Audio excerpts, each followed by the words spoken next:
把咖啡豆放到酒桶里发酵，那么做出的咖啡会是什么味道？大家好，这里是沃瓦的咖啡频道。今天我们来分享一个比较有争议的咖啡豆处理法——雪莉桶发酵法。这种处理法其实就是我们之前讲到的厌氧处理法的一个分支，整个处理过程几乎相同，差别在于发酵用的容器就是这种处理法名字中的雪莉桶。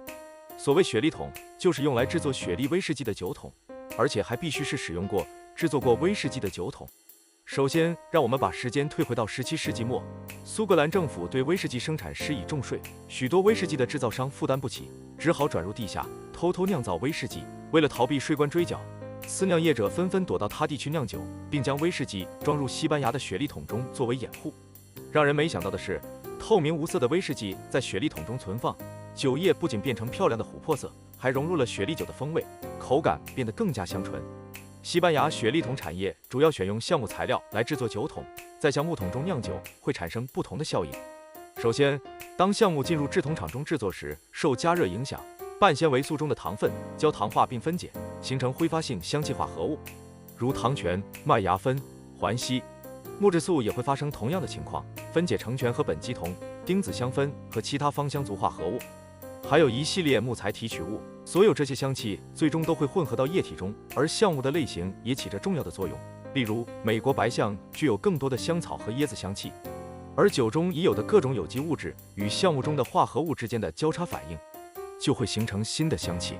于是，雪莉威士忌酒就会带有很明显的成熟水果风味。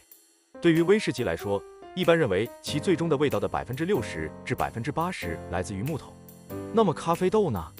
用雪莉桶处理咖啡豆最早诞生于洪都拉斯，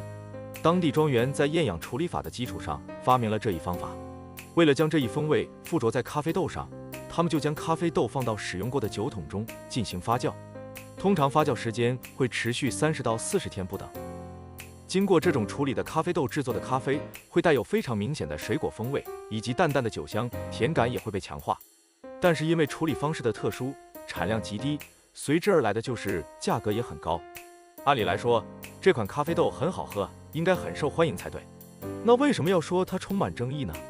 因为很多咖啡爱好者认为，经过这样处理的咖啡豆失去了咖啡原本的味道，就好像制作完咖啡向里面加入香料一样，不能称其为正宗的咖啡。这就引发了一个更大的争议：增味咖啡。增味，美其名曰辅助发酵，是指在咖啡豆的处理过程中，添加一些其他天然或者人工的香料，来赋予咖啡豆一些其他的风味。雪莉桶咖啡其实就属于这一范畴，而且有些雪莉桶处理时，的确也会添加一些类似水果、花瓣等物质，来使咖啡豆风味表现更好。风味极为明显，即使没怎么接触过咖啡的人都能清晰地说出点水果风味。增味咖啡还好，但是随之而来的另一种咖啡豆才是人人喊打，那就是香精豆。正经的增味咖啡处理过程透明，添加的也是天然物质，属于是特殊处理法。而香精豆则是添加人工香精，不仅是在发酵过程，甚至在烘焙过程中也会添加，得到的咖啡豆风味也很明显。在现在遍地咖啡店的时代，快餐式的咖啡消费也使很多咖啡消费者不再那么关注咖啡豆本身。那么问题来了，你能接受一杯增味咖啡豆制作的咖啡吗？欢迎留言讨论，我们下期视频见，拜拜。